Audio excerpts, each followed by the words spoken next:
Assalamualaikum warahmatullahi wabarakatuh. Waalaikumsalam warahmatullahi wabarakatuh.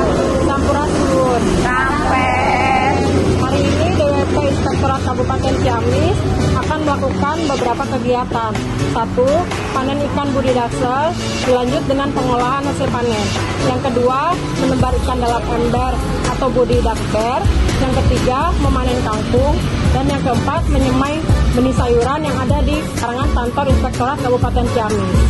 Semoga kegiatan yang akan kita lakukan hari ini bisa berjalan dengan baik dan lancar. amin.